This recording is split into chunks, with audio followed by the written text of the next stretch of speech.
Disiarkan dari Rosti Resto and Cafe di Jalan Pandanara nomor 40 Semarang. Inilah diskusi terhangat Prime Topic dengan judul Semangat Pemuda Bangkit dari Pandemi. Selamat mengikuti. Bertemu dengan saya Pras dalam Prime Topic di hari ini, Rabu 27 Oktober 2021, yang digelar di Rosti Resto and Cafe Jalan Pandanaran nomor 40 Semarang. Prime Topic kita kali ini mengangkat tema tentang Sumpah Pemuda, semangat pemuda di tengah pandemi. Saya mau sapa dulu, di sebelah kanan saya ada Ibu Ina Hadianala SE, beliau anggota Komisi E DPRD Jawa Tengah, biasa dipanggil Mbak Ina. Selamat siang Mbak Ina, kabar baik?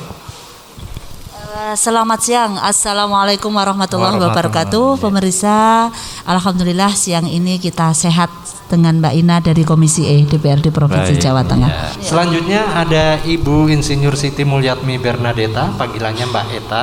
Beliau adalah Kabid Kepemudaan Disporapar Jawa Tengah. Mbak Eta, kabar baik? Selamat siang. Ya, Assalamualaikum warahmatullahi wabarakatuh. Waalaikumsalam. Salam sehat selalu dan salam pemuda. Mantap sekali. Iya, ini tokoh-tokoh pemuda semua, para pendengar juga para pemirsa. Jadi pemuda miliki salam juga Pak. Dari salam pemuda lainnya nanti bisa membalas maju gitu. Ya. Oke, nanti mungkin bisa dipelopori ya, Mbak Eta ya, biar teman-teman di sini yang ada di Rosti Restoran Cafe bisa ikutan juga. Baik, saya sapa Anda yang mendengarkan Prime Topic di Kebumen, yang mendengarkan 89,9 FM Thomson Kebumen, lalu di 91,8 FM RDI Pandanaran Semarang, 89,8 FM Trijaya Semarang, juga yang menyaksikan di channel YouTube MNC Trijaya FM Semarang, juga para pemirsa iNews TV Semarang. Oke, bicara soal Sumpah Pemuda ya. Dan kebetulan tema kita adalah semangat pemuda di tengah pandemi. Kita sudah hampir 1,5 tahun, malah lebih ya, 1,5 tahun lebih berada di situasi pandemi. Dan ya, Mbak Ina, sejarah sudah menorehkan Sumpah Pemuda. Saya pengen tahu sebenarnya apa yang melatar belakangi semangat lahirnya Sumpah Pemuda ini. Ya. Karena yang melatar belakangi semangat Sumpah Pemuda ini karena memang pemuda ini kan usianya usia produktif. Jadi pemuda ini mempunyai peran yang strategis sebagai generasi penerus bangsa. Makanya pemuda ini ditumbuh kembangkan. Ada 3 jiwa yang harus dimiliki oleh seorang pemuda karena memiliki karena dia memang usia produktif, yaitu jiwa kepemimpinan, 2 jiwa kewirausahaan, dan yang ketiga adalah jiwa kepeloporan. Nah, bangsa ini akan menjadi maju manakala pemuda itu dengan 3 jiwa, yaitu jiwa kepemimpinan, jiwa kewirausahaan, dan jiwa kepeloporan. Maka di semua masa, maka pemuda ini akan menjadi agent of change, menjadi agen perubahan sebuah bangsa. Termasuk Sumpah Pemuda ini di satu sisi side effect dari pandemik ini ya, side effect dari pandemik ini adalah sangat sangat menguras energi, terutama di bidang ekonomi atau pendidikan, sosial, budaya, keagamaan juga. Dan ini satu sisi mereka lemah, tapi satu sisi dengan adanya momentum Sumpah Pemuda ini menjadi semangat untuk kemudian kita tetap teguh di dalam menjadi generasi penerus bangsa Indonesia gitu. Jadi tetap teguh ya. Nah, di dalam dinamika kehidupan berbangsa bernegara, dari ikrar Sumpah Pemuda sampai dengan kita dihadapkan pada situasi pandemi yang ya kita yakin dan kita tahu ini berdampak di semua aspek kehidupan. Bagaimana menilai dan menjaga semangat-semangat ini, Mbak? Iya. Jadi memang ada 2 menjaganya, yaitu dari semangatnya itu memang ada beberapa cara strategi. Jadi sebuah program itu akan berhasil manakala ada 3 hal. Yang pertama itu ada sinergitas, yang kedua adalah harus terarah, dan yang ketiga adalah terukur. Nah, peran aktif pemuda kan ada 3. Yang pertama itu adalah peran aktifnya dia sebagai kekuatan moral bangsa. Nah, ini yang harus dijaga, semangat pemuda dari sisi kekuatan moralnya.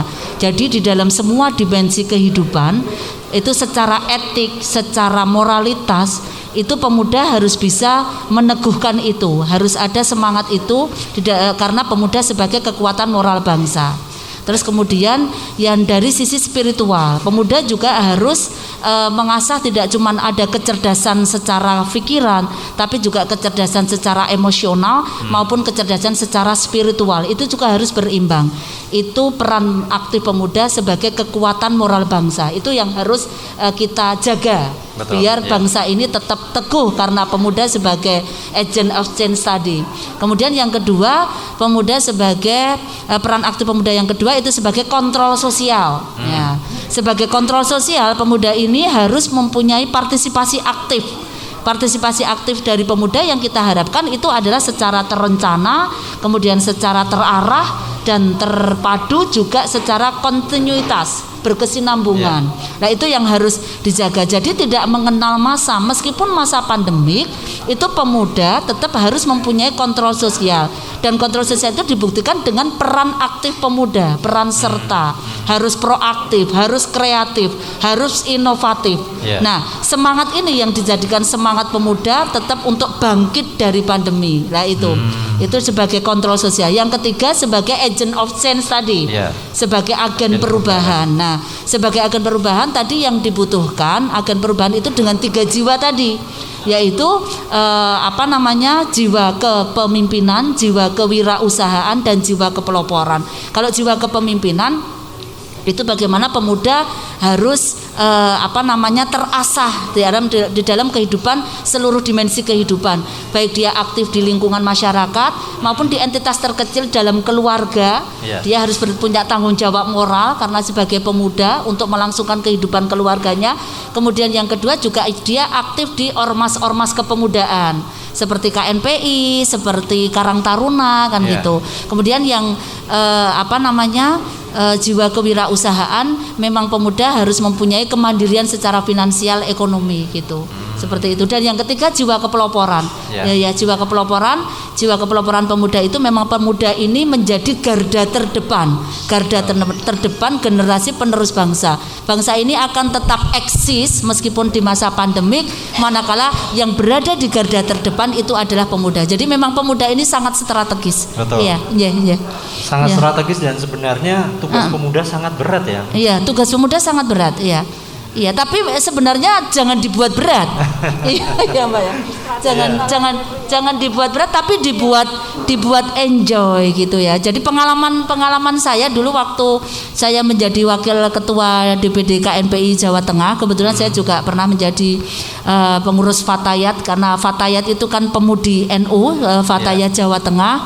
Kemudian saya juga ketua DPD Perwira, Perempuan Wirausaha Jawa Tengah. Jadi itu kan semangat itu yang harus kita jaga, baik kapasitas KNPI, Fatayat maupun Perempuan Wirausaha itu harus kita jaga. Dan itu kalau kita niati itu sebagai edukasi, sebagai pembelajaran, maka itu akan asik gitu loh. Asik dan mengalir aja, jadi tidak dibuat beban gitu. Seperti itu. Apalagi jumlah pemuda dan juga pemudi di Indonesia ini kan sangat besar sekali, dan kayaknya memang ini menjadi semacam kekuatan juga untuk kemajuan negara kita. Saya pengen tahu ini Mbak Ina, sebenarnya batasan usia yang disebut pemuda itu dari usia berapa sampai berapa sih? Iya, kalau ada orang mengatakan sebenarnya kehidupan itu baru dimulai setelah usia 60 ya. Tapi yang dinamakan, kalau kita ini bicara semangat pemuda bangkit dari pandemi, kalau saya ini lebih melihat bagaimana cara pandang kita atau mindset kita pandang bahwa yang namanya semangat pemuda itu tidak harus dibatasi oleh usia. Kalau saya selalu menekankan seperti itu di semua segmen usia. Jadi semua usia itu adalah, meskipun sudah sampai usia kepala 6, itu tetap harus mempunyai semangat pemuda untuk bangkit pandemi. Jadi semangatnya itu tidak boleh luntur hanya karena faktor usia. Jadi usia ini kita abaikan kalau menurut saya. Karena kalau usia sudah membatasi, ada batasan tadi, Kalau mindset kita berpikir bahwa usia itu membatasi semangat pemuda, maka kemudian nanti kita akan mendikotomikan antara usia ini pemuda, usia ini sudah tidak pemuda. Jadi kalau sudah tidak pemuda menjadi tidak ada semangat pemuda. Seperti itu. Ya. Jadi setelah break nanti Mbak Eta juga akan menjelaskan bagaimana Disporapar Jawa Tengah ini memposisikan pemuda sebagai salah satu pilar kekuatan dari bangsa dan negara Indonesia. Tapi setelah beberapa informasi berikut ini, tetap bersama kami di Prime Topic. Diskusi terhangat Prime Topic disiarkan dari Rosti Resto and Cafe di Jalan Pandenara nomor 40 Semarang dengan judul Semangat Pemuda Bangkit dari Pandemi. Akan kembali setelah yang berikut ini. Ya, kita lanjut lagi Prime Topic Semangat Pemuda Bangkit dari Pandemi dalam rangka peringatan Sumpah Pemuda 28 Oktober. Ya, di sesi pertama tadi Mbak Ina sudah banyak menjelaskan apa saja sebaiknya peran pemuda terutama di masa pandemi, juga bahwa pemuda tidak dibatasi oleh usia. Jadi semua harus memiliki semangat pemuda meskipun usianya sudah dianggap lanjut, tapi harus punya semangat pemuda. Baik, kita beralih ke Mbak Eta. Nah, dari Disporapar Jawa Tengah sendiri, bagaimana memposisikan pemuda ini sebagai salah satu pilar kekuatan bangsa dan negara? Terima kasih Mas Pras. Bisa kami jelaskan ya terkait dengan peringatan Hari Sumpah Pemuda itu sendiri pada tahun 2021 ini juga mengusung tema yaitu bersatu, bangkit dan tumbuh. Dan itu tentunya istilahnya tema itu sebenarnya tidak ditujukan ke pemuda saja, tetapi seluruh elemen masyarakat. Tetapi kenapa kita memilih pemuda? Karena di pundak pemuda itulah kita semuanya bangsa Indonesia itu memiliki harapan untuk bangkit.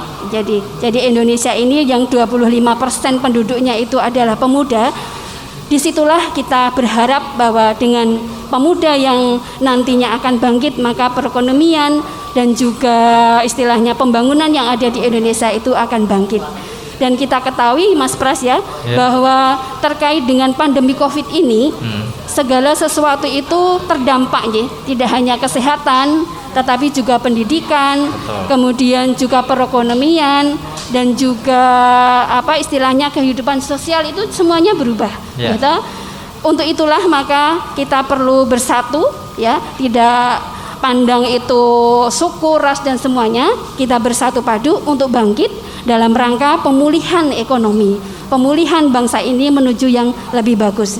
Dan kami Disporapar Provinsi Jawa Tengah tentunya yang sudah diamanati sebagai bidang kepemudaan kita juga melakukan upaya untuk penyadaran, pemulihan, kepemimpinan dan kepeloporan sesuai yang tadi disampaikan Ibu Mbak Ina tadi bahwa program-program itu juga sudah dibuat atau disusun di dalam rencana program Disporapar Provinsi Jateng. Tentunya di bidang kepemudaan itu ada beberapa kegiatan, tentunya bagaimana seorang pemuda itu berperan di dalam kepedulian dan kepeloporan. Itu ada program di tempat kami yaitu PKKP Jadi program pengembangan kepedulian dan kepeloporan pemuda. Jadi program PKKP ini kita ajak para pemuda yang sudah fresh graduate istilahnya itu kita pilih, tentunya kita seleksi Mas Pras, yang nantinya kita akan tempatkan di desa-desa. Yang nantinya di situ dia akan memberi agent of change di situ. Jadi Mbak Ina sudah sampaikan agent of change di situ. Bagaimana dia bisa menjadi agent of change di situ? Tentunya dia harus kita bekali dengan berbagai potensi. Kita seleksi jadi pemuda yang memiliki karakter, memiliki jiwa untuk maju, memiliki jiwa sosial yang tinggi. Nantinya di situ kita terjunkan di desa. Dan di situ dia akan memberikan suatu perubahan di suatu desa, baik itu nanti di bidang perekonomian, sosial, pemerintahan desanya, tetapi juga untuk pengembangan entrepreneur dia sendiri. Jadi ada sociopreneur dan juga ada entrepreneur untuk dia sendiri. Itu adalah program kami dalam rangka mencetak peran pemuda di dalam mengembangkan untuk kepeloporan dan kepedulian. Dan itu sudah dilakukan Sudah kita lakukan. Mulai sejak kapan? Itu kita sudah berlanjut karena itu program lanjutan dari Kemenpora Kalau dulu kan SP3 Ibu Kalau SP3 itu kan sudah lama sekali nggih. Kemudian dari program Kemenpora itu sudah tidak berlanjut dan kita adopt di tingkat provinsi dan menjadi program PKKP itu. Oke, nah program PKKP sendiri sudah dilaksanakan di mana saja? Untuk program PKKP kita sudah lakukan untuk di tahun 2021 ini kita di 14 kabupaten kota. Dengan peserta sebanyak 200 orang yang kita sebarkan di desa-desa yang merupakan daerah yang dalam tanda petik merah ya. Dan perlu kita terjunkan untuk mahasiswa yang tentunya memiliki ide-ide kreatif, mempunyai jiwa untuk maju, kita terjunkan di situ dengan harapan nanti bisa membuat perubahan di situ. Jadi memang saya sendiri, maksudnya selaku anggota DPRD itu jadi kaitannya dengan penyerapan aspirasi. Penyerapan aspirasi juga kita sekarang di 2021-2022 itu kita fokuskan untuk pemulihan ekonomi pasca pandemi. Itu karena memang ibaratnya semuanya itu kan berawal ketika dapur ngepol kan semuanya akan ngepol. Jadi memang prioritas pertama itu kaitannya di segmen ekonomi. Jadi kami alhamdulillah kayak kebetulan saya kan mewakili Kabupaten Cilacap Banyumas. Saya dari dapil 11 Jawa Tengah. Itu untuk aspirasi kami juga untuk banyak di aspirasi di 2021 2022 itu untuk pelatihan pemulihan ekonomi berbasis pemuda. Dan itu di semua lini. Kami anggarkan per kecamatan itu antara 40 sampai 50 juta di tahun 2021 di perubahan 2021 sama di APBD 2022. Nah itu berbasis kalau seperti di Cilacap kami ada dua pemulihan ekonomi, satu berbasis pada pengolahan limbah sampah, yang kedua berbasis pada potensi produk unggulan lokal daerah. Dan itu semuanya berbasis pemuda Mbak Ita. Tapi pemudanya satu pemuda masjid, berbasis pemuda masjid, kemudian itu ada remaja masjid, kemudian yang kedua pemuda berbasis OKP, Ormas Kepemudaan, berbasis masyarakat lingkungan seperti Karang Taruna, pemuda berbasis satu masjid pondok pesantren. Jadi OKP itu kan tidak cuman Islam juga kan, OKP kan ada ormas itu, alhamdulillah kita sudah merata. Ini wujud terkonkret. Jadi bahwa yang namanya program aspirasi itu kan harus ada sinergitas, terarah, terukur dan berkesinambungan.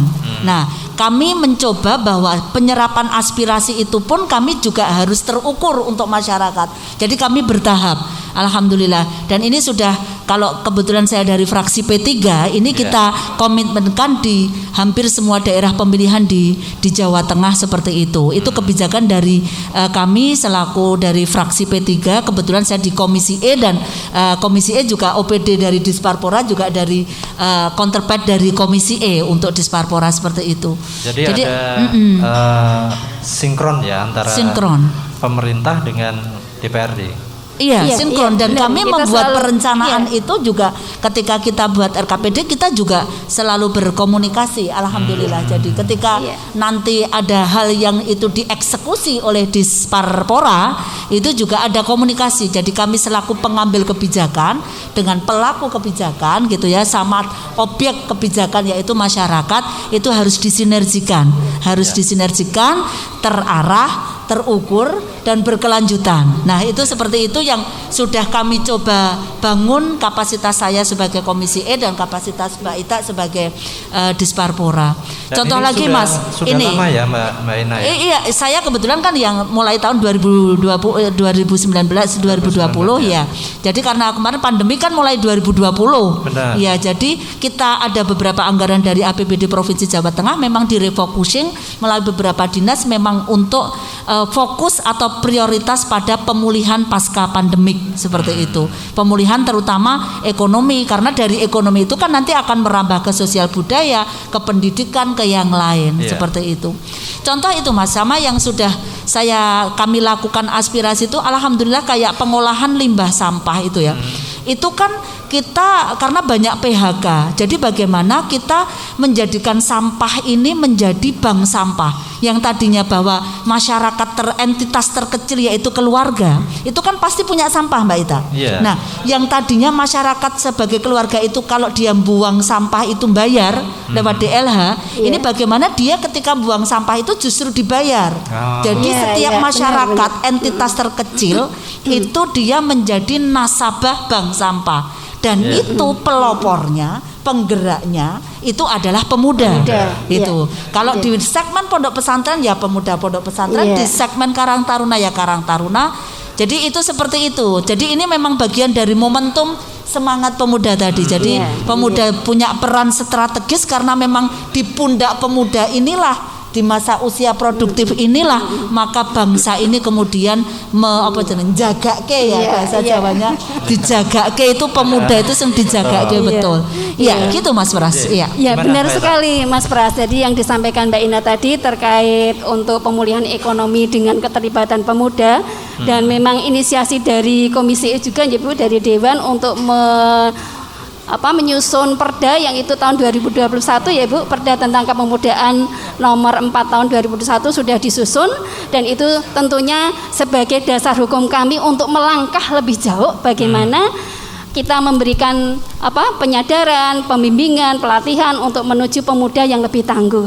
Dan sekarang ini sudah digodok atau disusun untuk pergubnya, karena kita istilahnya ada 11 sebenarnya pergub amanah dari undang-undang itu, tapi kita jadi perda itu kita susun untuk kewirausahaan pemuda, dan ini kebetulan di bulan Mei sudah kita mulai susun dengan FJD, dan pada tanggal 26-27 ini kita baru uji publik. Jadi untuk pergub tentang kepemudaan kewirausahaan pemuda, dan itu nanti juga akan menambah kita untuk lebih istilahnya ada payung hukum untuk bergerak mengembangkan kewirausahaan pemuda, dan itu harapan kita, dan tentunya dukungan dari DPR ya Bu ya, dari Komisi E.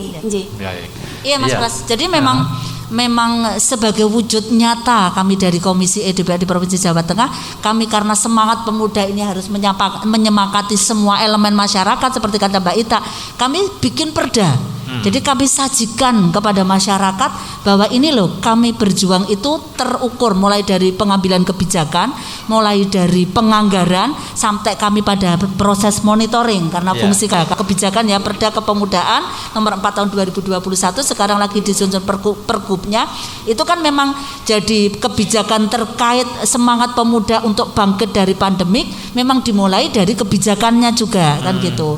Kemudian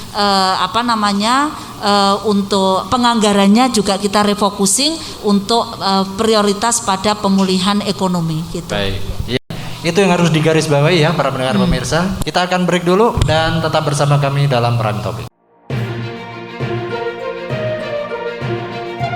Kembali Anda ikuti diskusi terhangat Prime Topic dengan judul Semangat Pemuda Bangkit dari Pandemi, disiarkan dari Rosti Resto and Cafe di Jalan Pandenara nomor 40 Semarang. Baik, kita masih bersama dalam Prime Topic Sumpah Pemuda, Semangat Pemuda Bangkit dari Pandemi. Tadi sudah kita bahas banyak sekali bagaimana sebaiknya peran pemuda, terus apa-apa saja kiprah yang sudah dilakukan oleh DPR maupun oleh pemerintah. Nah, di sini saya lihat ada perwakilan dari mahasiswa. Saya Andini Juliani dari BEM Sekolah Vokasi juga Universitas Diponegoro. Jurusan Informasi dan Hubungan Masyarakat, dan rekan saya dari jurusan Teknik Rekayasa Kimia Industri. Oke. Oke, baik. Sebelumnya berangkat dari narasi ya Pak. Narasi mahasiswa adalah sebagai agent of change gitu. Mahasiswa adalah sebagai agen perubahan gitu bagi masyarakat Indonesia kan. Nah, mahasiswa ini sebenarnya memiliki peran penting untuk menyuarakan aspirasi dari rakyat Indonesia. Nah, kita di sini selaku Ormawa dari BEM Sekolah Vokasi gitu, kita memiliki banyak tugas sebenarnya, baik itu dari internal BEM-SV ataupun internal Sekolah Vokasi, ataupun juga untuk eksternal itu ke masyarakat. Nah, tentunya banyak sebenarnya yang sudah kita lalui selama 1 tahun periode kepengurusan ini. Dari BEM-SV itu punya 3 bidang di eksternal, itu ada bidang sosial masyarakat, ada bidang hubungan masyarakat atau humas, dan juga ada bidang sosial politik gitu. Nah, di mana kita mengharapkan bahwasanya teman-teman dari bidang eksternal ini bisa peka terhadap isu, baik itu isu lingkungan, isu kemasyarakatan ataupun isu sosial politik. Nah, sebenarnya ingin melempar ingin memberikan pertanyaan juga gitu kan terkait narasi yang membawa bahwasanya pemuda ini adalah agent of change gitu kan. Nah, sebenarnya kalau pemuda itu bergerak sendiri pasti banyak kendala yang bakalan mereka lewati, dan mereka pasti membutuhkan bantuan dari eksternal, baik itu dari pemerintah gitu, untuk mendorong mereka untuk terus maju.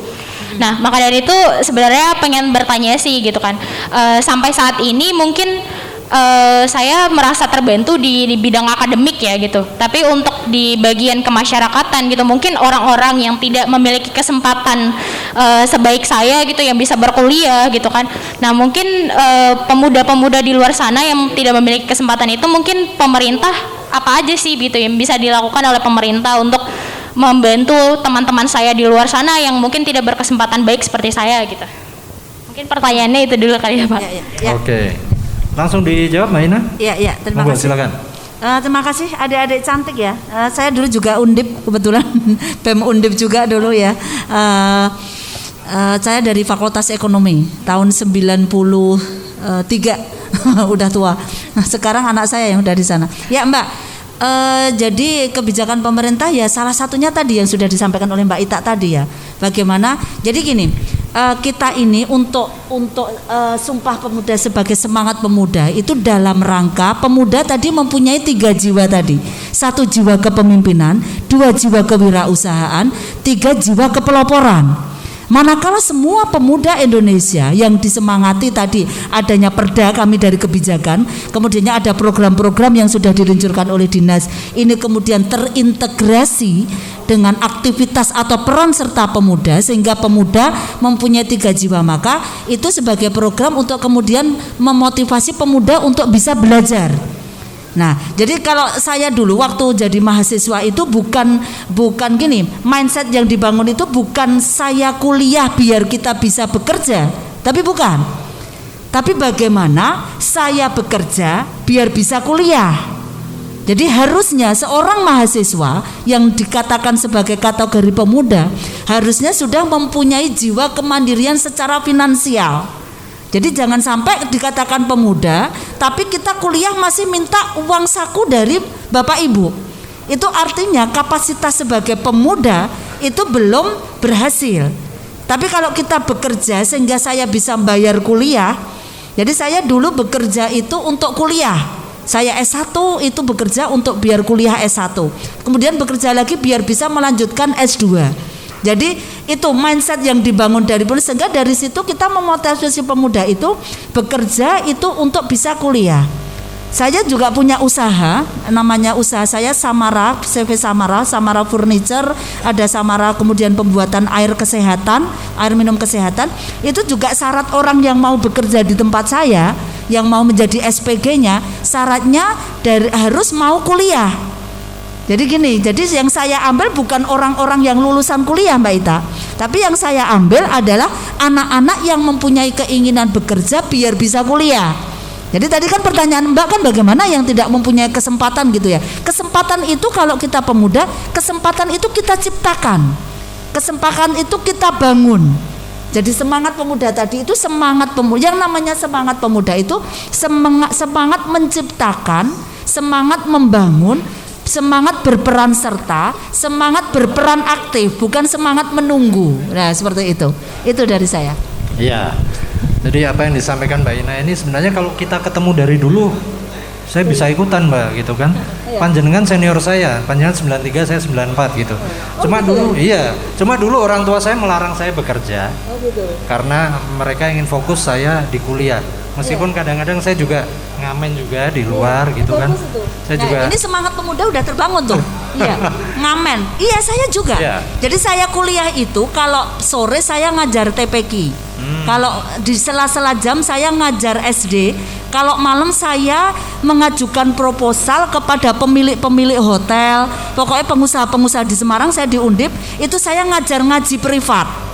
Gitu seperti itu. Terus kalau wisuda saya jualan itu karangan bunga Kemudian kalau saya organisasi, saya di BEM, saya di Eden, mahasiswa Undip ekonomi, itu saya jualan jilbab. Jadi meskipun orang tua saya ngasih, orang tua saya tanggung jawab, tapi saya ingin ibda bin nafsih jadi ya. Jadi bagaimana semangat pemuda itu kita bangun mulai dari diri kita. Jangan pernah mengatakan ketika kita seorang pemuda, ketika kita itu masih tangan di bawah. Ya, ketika kita masih tangan di bawah itu bukan pemuda. Tapi manakala kita sudah mampu tangan di atas, itulah semangat pemuda. Oke. Oke, ada yang majlub di sini? Semoga enggak ya, gitu ya. Mbak Eta mungkin mau menambahkan juga? Terima kasih ya Mbak ya, tadi memang benar sekali untuk pemuda yang mungkin di luar adik-adik yang mungkin tidak kuliah atau tidak apa, bagaimana pendampingan dari atau program-program pemerintah terkait untuk pengembangan pemuda ke arah situ. Begini, jadi bisa kami jelaskan kalau tadi saya sudah menjelaskan terkait program dari Disporapar di bidang kepemudaan itu untuk program PKKP itu memang untuk mahasiswa yang sudah fresh graduate. Tetapi bagaimana untuk pemuda atau dalam kategori yang mungkin dia tidak sekolah atau tidak lulus tetapi dia perlu pendampingan dari program pemerintah nih gitu kan. Jadi kita juga ada program Ibu mungkin Mbak Ina ya, kita juga ada program kewirausahaan pemuda. Jadi itu bisa kita tampung di situ. Jadi dalam program kewirausahaan pemuda itu kita juga nantinya akan memberikan pendampingan, kemudian kita juga akan pelatihan bagaimana nanti juga untuk mempromosikan, dan itu adalah program yang di tahun 2021 ini sudah berjalan 1 karena ada 4 program dan 3 program mungkin nanti akan kita lakukan di bulan November, yaitu kewirausahaan klaster untuk salon, kemudian kewirausahaan klaster untuk yang sudah terprogram di tahun 2021 itu salon, kemudian untuk batik dan juga untuk ini bengkel. Jadi 3 itu memang sudah program kami Ibu, tinggal kita laksanakan di bulan November ini. Tetapi program itu nanti di tahun 2022 itu sudah ada di Gedok Ibu, kebetulan kami besok itu ada 10 klaster ya. Jadi 10 klaster itu nanti kita akan lakukan di tahun 2022 itu ada digital marketing, karena sekarang ini kita membuat produk tetapi kalau kita tidak bisa memasarkan kan juga percuma. Jadi nanti ada klaster 3 itu juga digital marketing, bagaimana mempromosikan, bagaimana packaging. Nah, itu adalah sasaran kami, bagaimana kita membangkitkan pemuda untuk menjadi wirausaha muda. Jadi dengan adanya pandemi Covid ini, misalnya banyak pengangguran, banyak yang PHK, itu dari pemuda-pemuda itu kita adakan pendampingan dan juga kita adakan istilahnya dari peran pemerintah untuk mendorong ekonomi perekonomian dari para pemuda. Dan menambahkan program itu selalu saya sampaikan, saya kan sebagai wakil rakyat gitu ya. Saya sampaikan bahwa semua program-program yang sudah kita anggarkan, sudah kita lewat dinas-dinas ini dalam rangka kalau pemuda ini untuk bisa terus belajar. Jadi kalau tadi pertanyaannya Mbak, biar mereka jadi menciptakan kesempatan pemuda, jadi dia itu bekerja biar bisa kuliah gitu. Jadi bukan kuliah biar bisa bekerja, tapi kerja saja. Jadi tidak ada kendala. Orang sudah menikah, orang sudah punya anak, itu tidak ada, bukan halangan untuk kita tetap kuliah. Saya dulu kuliah sambil wisuda, anak saya sudah umur 2 tahun. Saya kuliah kedua S2, anak saya sudah yang kedua itu. Jadi anak saya 5 tapi juga tidak menghalangi untuk tetap mempunyai semangat pemuda. Padahal saya sudah hamil 5 kali seperti itu. Baik. Ini yang 5 ya, belum nanti yang 6, 7 sampai 10 Sudah ya, baiklah. Para pendengar dan juga pemirsa, kalau mungkin Anda punya pertanyaan-pertanyaan bagi para narasumber kita, silahkan Anda bisa sampaikan pertanyaan Anda ke WhatsApp kami di 0818403898.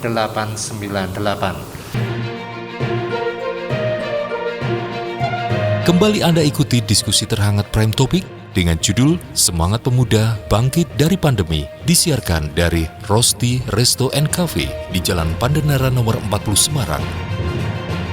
Ya, terima kasih para pendengar, pemirsa, para hadirin semuanya. Anda masih di Prime Topic di tema kita Sumpah Pemuda Semangat Bangkit dari Pandemi.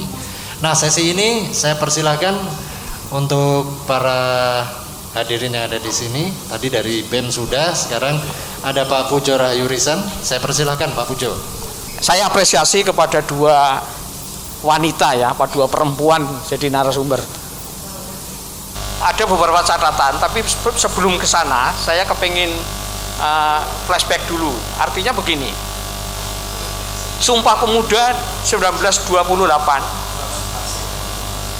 ada pertanyaan yang sangat fundamental, Bu Ina sama Bu Ita, sangat fundamental, biar nanti generasi berikutnya nyambung. Pertanyaannya, relevankah Sumpah Pemuda 1928 ya pada kondisi sekarang? Saya berpikiran begini, ada dua relevansi. Yang pertama, relevansi yang pertama, kalau kita melihat aspek spirit, semangat, ya, filosofis, itu masih sangat relevan,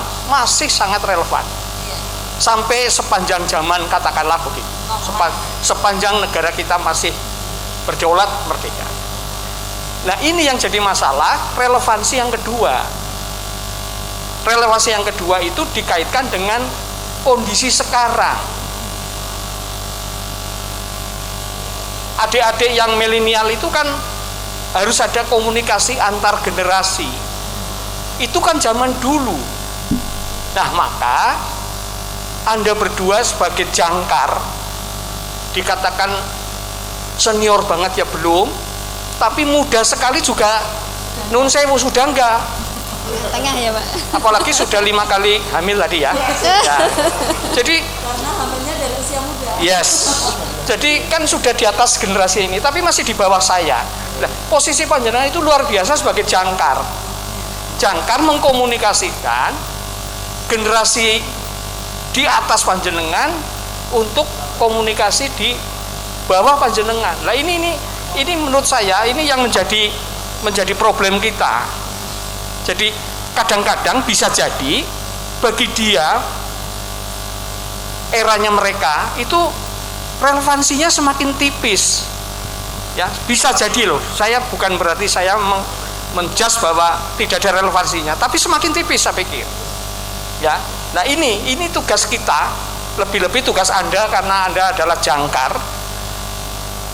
Kesana masih memungkinkan, kesini masih memungkinkan. Jadi saya hanya titip saja kepada terutama aktivis partai politik. Nah ini. Ya, apalagi tadi sudah bicara pengalamannya luar biasa.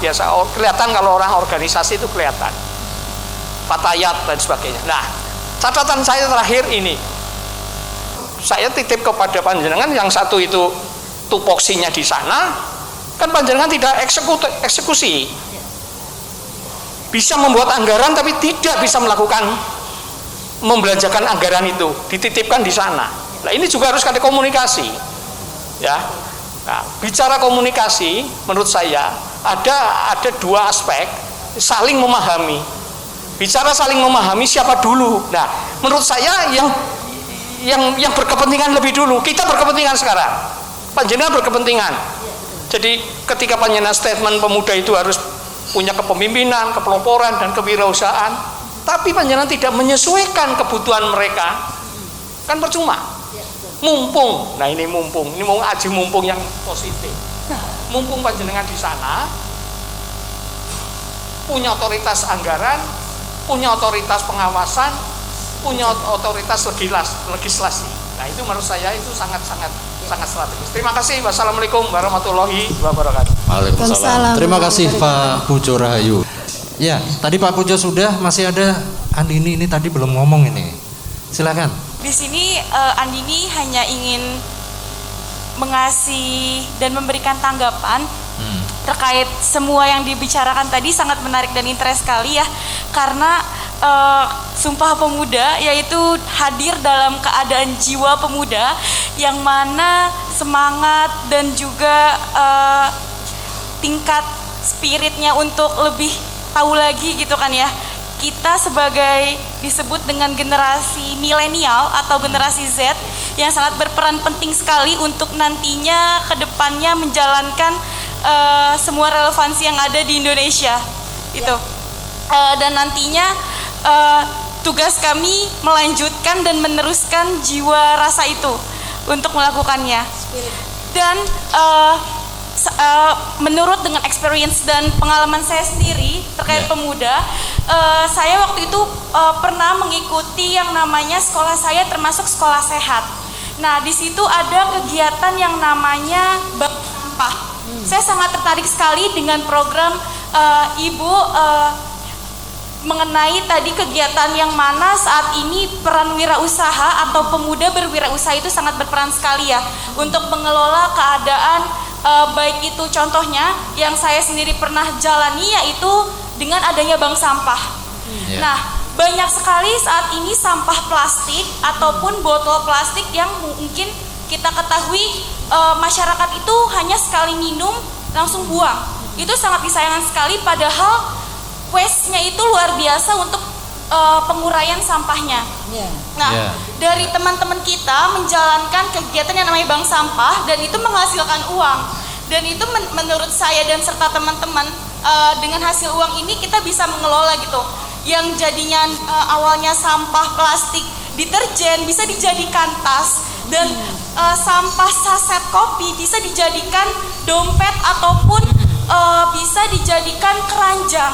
Itu merupakan hasil barang yang bisa dinilai mata uang gitu kan, bukan hanya seolah-olah ini sampah dibuang menjadi malah bisa membahayakan lingkungan alam gitu kan terhadap SDA yang ada, baik itu hewan air ataupun hewan-hewan yang ada di hutan gitu kan ya. Nah, pertanyaan ini di sini banyak sekali ya tadi program yang disampaikan oleh Ibu, tapi dari kita itu belum mengetahui apa aja sih implementasi program yang mungkin masyarakat itu bisa ikut serta dalam andil kegiatan itu. Mungkin bagaimana cara membranding dari program Ibu tadi supaya masyarakat atau pemuda di luar sana yang mungkin ingin sekali ikut serta dalam kegiatan program itu untuk menaikkan rasa semangat yang mungkin Bapak dan Ibu mengira bahwa pemuda itu hanya bisa menggunakan sosmed ini sebagai ajang scrolling untuk nyari tahu hal-hal yang nggak penting, tapi di lain sisi banyak juga pemuda yang menggunakan sosial media itu dijadikan akses manfaat banyak banget kan terkait hal-hal yang menjadikan wadah gitu. Nah, bagaimana cara membranding atau mempromosikan kegiatan program ini agar semua pemuda tuh tahu dan ikut serta andil dalam kegiatan itu? Terima kasih sekali respon yang luar biasa hebat ya, dan sangat menginspirasi Bung Pujo. Kalau di KNPI kan biar semangat terus pemuda, dan semangat pemuda itu tidak mengenal usia. Kita manggilnya Bung ya. Sama Dek siapa tadi namanya? Andini. Dek Anindya. Oh ya, ya Bung Pujo, terima kasih tadi yang ditanyakan adalah relevansi ya. Ada dua relevansi yang mungkin kaitannya dengan spirit, kaitannya dengan filosofi dari Sumpah Pemuda 1928 sampai sekarang. Kalau relevansinya terkait spirit mungkin itu sudah fix, artinya tetap ada relevansinya. Tapi kemudian relevansi terkait apa tadi kaitannya dengan kami sebagai jangkar gitu ya, itu bagaimana? Iya, jadi betul. Alhamdulillah kami selaku parlemen perempuan, saya anggota parlemen perempuan ya, karena memang di dalam kata-kata pemuda itu kalau saya memaknai sudah inherent dengan pemudi, dan itu yang selalu saya sampaikan Mas. Jadi tidak ada dikotomi antara pemuda dengan pemudi, karena kalau saya memakai bahwa seorang perempuan dengan laki-laki itu sama persis ketika dia sudah keluar dari rumah, sama persis, tidak ada bedanya. Laki-laki ketika dia sudah menutup aurat kelaki-lakiannya, ketika dia sudah bersuara, maka yang disuarakan ada suara kemanusiaannya. Dan seorang perempuan ketika dia sudah menutup aurat keperempuannya, maka dia yang keluar adalah suara kemanusiaan perempuan, suara kemanusiaan laki-laki, dan itu sama. Nah, itu seperti itu. Itu yang membuat spirit bagaimana perempuan, kebetulan ini yang hadir adik-adik perempuan, ini jangan sampai kalah. Kita kita ciptakan ruang partisipasi yang sama sebagai pemudi, sehingga kata-kata pemuda ini di situ sudah inherent dengan pemudi. Ya Pak Pujo, Bung Pujo. Jadi kami selalu ketika kita penyerapan aspirasi Pak, biar itu ada kata-kata kompak tadi ya, manakala bisa berhasil ketika pemudanya itu kompak. Jadi kami misalnya kami reses DPRD Provinsi Jawa Tengah, kami reses dengan seluruh OKP. Pertama misalnya kita dengan KNPI juga. Di KNPI itu dihadirkan dengan seluruh ormas kepemudaan. Ya di situ kita bagaimana aspirasi atau ekspektasi apa, harapan apa yang disampaikan oleh pemuda, biasanya kaitannya dengan pelatihan kepemimpinan, pelatihan kewirausahaan, pelatihan tentang apa lagi? Tentang kebudayaan, sosial kebudayaan. Itu kita serap aspirasi di situ. Terus kemudian kami juga melakukan penyerapan aspirasi lewat reses itu lewat OKP yang lain seperti Pemuda Muhammadiyah, Karang Taruna, Pemuda Pesantren, Pemuda Remaja Masjid, kemudian ormas kepemudaan seperti Pemuda Muhammadiyah, Pemuda Ansor, kayak Serikat Buruh, kemudian Banser, Pagar Nusa. Itu alhamdulillah kami semua sudah satu komunitas itu kami soani. Jadi kami justru meminta arahan Pak.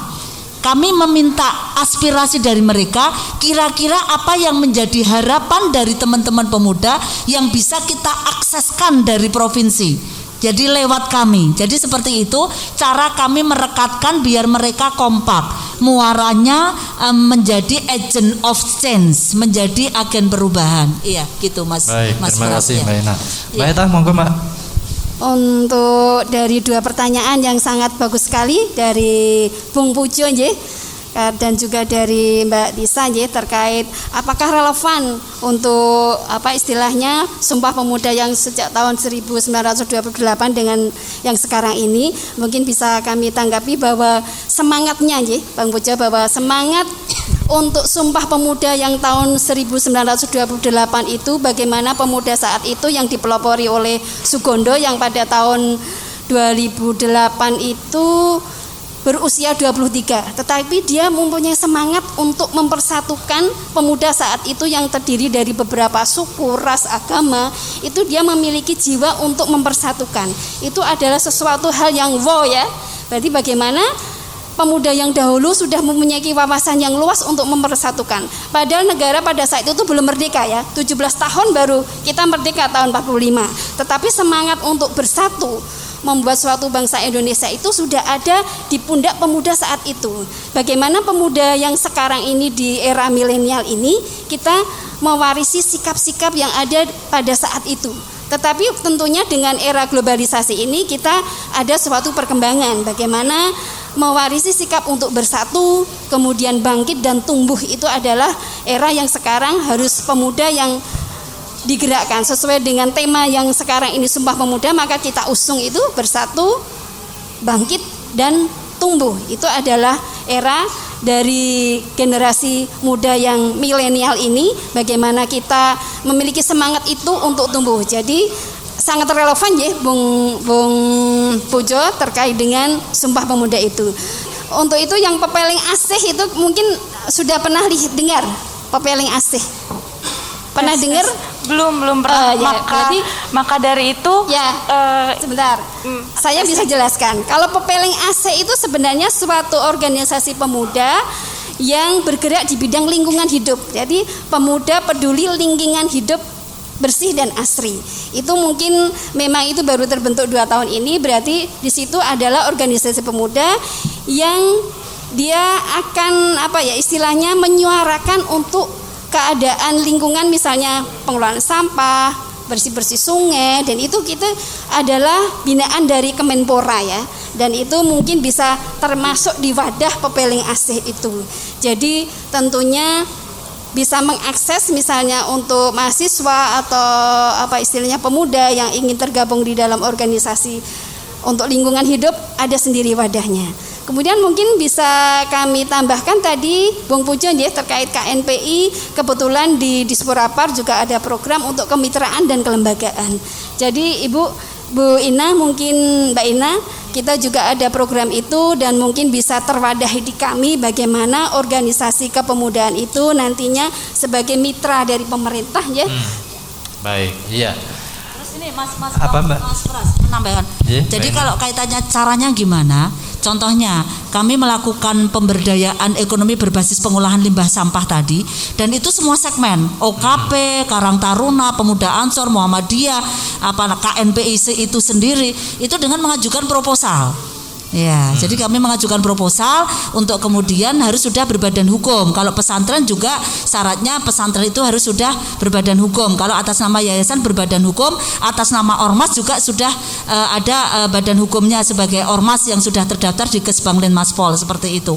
Yeah. Itu proposal diajukan, RAB-nya berapa, pesertanya berapa, dan alhamdulillah itu sudah kami serap. Misalnya kalau kami kebetulan dari Cilacap Banyumas itu hampir dari 54 kecamatan itu sudah merata dan berkesinambungan dari anggaran 2020, 21, sekarang insya Allah nanti yang di 2022. Jadi itu yang menghandle basisnya adalah pemuda. Jadi nanti kalau misalnya kaitannya dengan mahasiswa, kami juga di sana lewat PMII, lewat HMI. Kami juga sering melakukan pelatihan bersama PMI, HMI, BEM di daerah Cilacap Banyumas kan ada universitas, ada UNSUD, ada UNUGA, ada Universitas Saifuddin gitu ya, UIN gitu.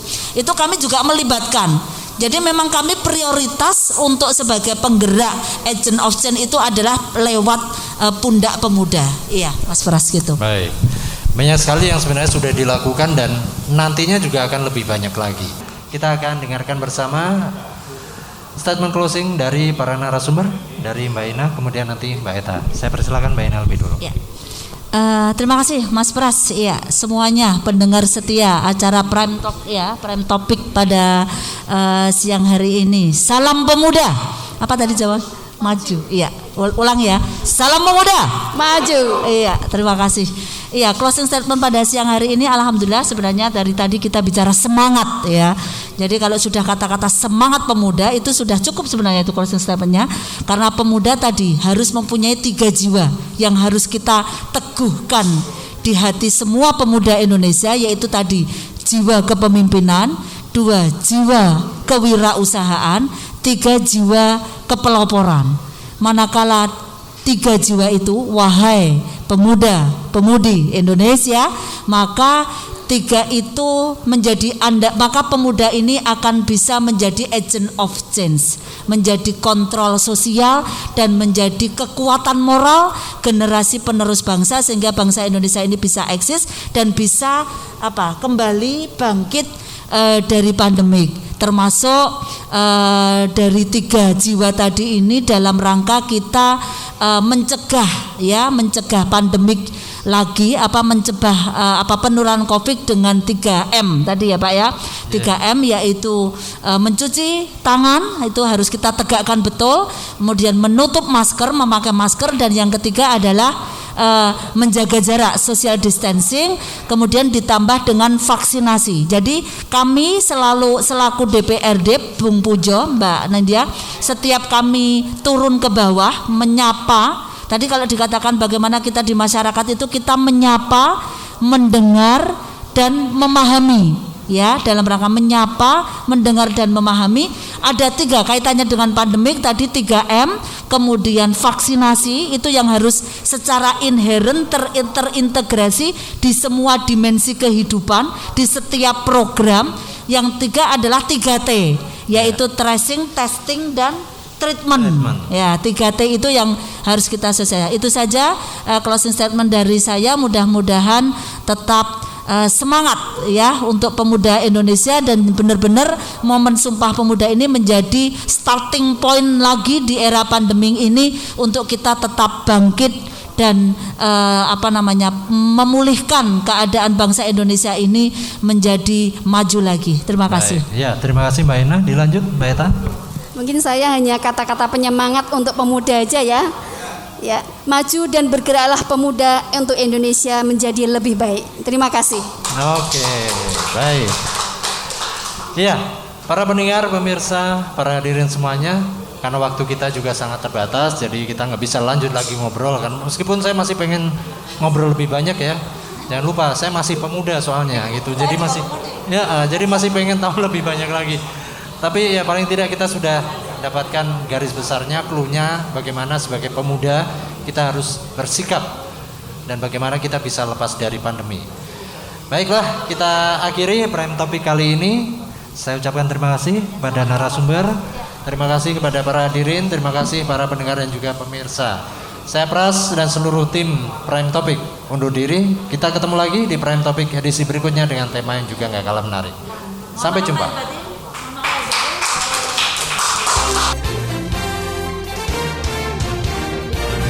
Baru saja Anda ikuti dialog terhangat Prime Topic dengan judul Semangat Pemuda Bangkit dari Pandemi yang disiarkan dari Rosti Resto and Cafe, Jalan Pandanaran nomor 40 Semarang. Terima kasih dan sampai ketemu di Prime Topic edisi berikutnya.